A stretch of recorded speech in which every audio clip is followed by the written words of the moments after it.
Recently I noticed how whenever I'm having trouble making progress in a game, I just pick up my phone and look up for help. And many times the solution happens to be so obvious that it makes me feel dumb when I do it. I mean, look at this puzzle in Final Fantasy VII.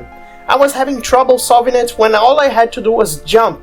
Imagine opening a 40-minute long walkthrough just to find out all you had to do was jump. Seriously, just jump. Embarrassing, right? This led me to ask myself, we have so many accessibility tools to play video games nowadays, but do they make us dumber? I'm afraid there's no objective answer to this question, but personally, I think they did. Don't be ashamed to admit, you do the same, don't you? And you probably think the same as I do. In this video, I'll tell you why I think that way and why you should stop being so dependent on help outside the game, so sit down and enjoy the trip. Back in my PS1 days, some games required skill and brain power. Internet wasn't accessible to everyone. It was only given its first steps. There were no guides on YouTube, there were magazines helping players doing their stuff, and even then, not many people bought them. Most players back then had to finish the games themselves and the game didn't tell them everything. They had to figure out stuff. After all, games were intuitive back then. I can't get over the fact that some games were unfair, yes, but back then there wasn't much hand-holding. That was the beauty of Adventure then. And then recently I played the Medieval PS4 remake, which is pretty much the original game with better graphics, controls and mechanics. I was playing that one for a comfort game, but then, even in such a simple game, I picked up my phone to look up how to finish some of the levels and find secrets. If only you knew how ashamed I was of doing this. It's just embarrassing. If you want to shame me for doing this on Medieval of all games, just go ahead. You are absolutely right to do so. Games nowadays give you too many instructions and there's an overload of guides online, so you can find a solution to everything. Honestly, that kills the feeling of adventure. If you're playing safe without taking any risks, where's the fun on that?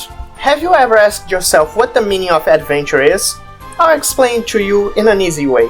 Picture this. You leave your house, you don't take your phone, you just take your wallet. Now, pick a direction, be it north, south, east, west, just go. Keep going, don't check maps, don't go to a place you know, don't take a route you know, just go. Sooner or later, you'll start to feel anxiety because you have no idea where you're going. You're just going. You don't want to be hungry, you're scared of getting lost, you're worried about your house, you're probably worried about the people around you. The further you get, the more anxious you'll feel.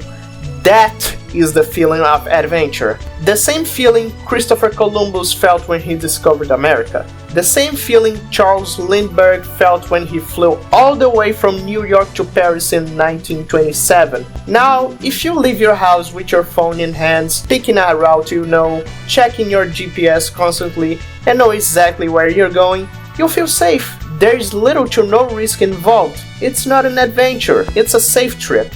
That's as simple as I can put.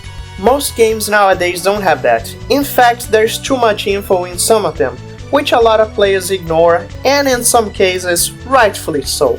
Some modern games are exceptions though, like Dark Souls and System Shock.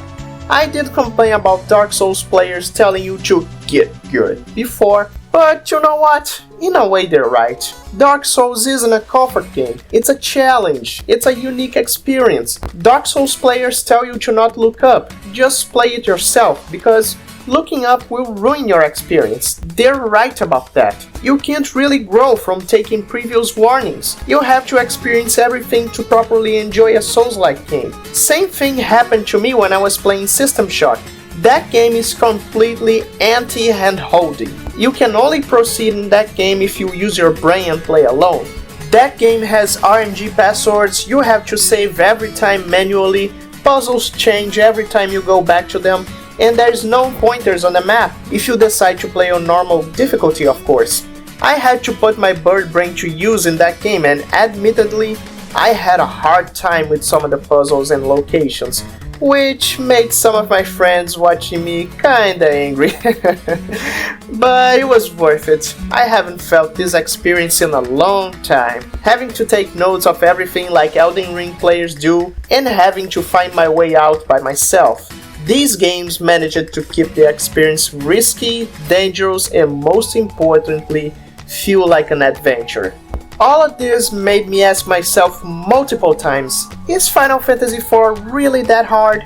Is it truly easy to get lost? Or did I get too spoiled to the point I couldn't make progress without looking up?